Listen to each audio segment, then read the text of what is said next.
I will talk about how can you figure out the solution or know how you can do that on your school planning app. So all you have to do, so you just go above this sign, you click on it here. So then it's going to show for you list like this here. Then all you have to do, you just click here on settings. When you just click on settings, it's going to show for you a list like this here. So then all you have to do, so you just click here on Gems here.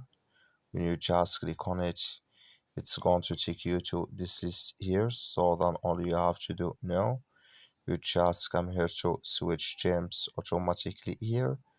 Then you just click here in this sign. When you just click on it, it's going to show for you color like this. That's me now switch gems automatically enable with us now. So then all you have to do, just click here on play, then it's going to enable with you. That's all you have to do. Thank you for watching. Don't forget to support us by liking, subscribe.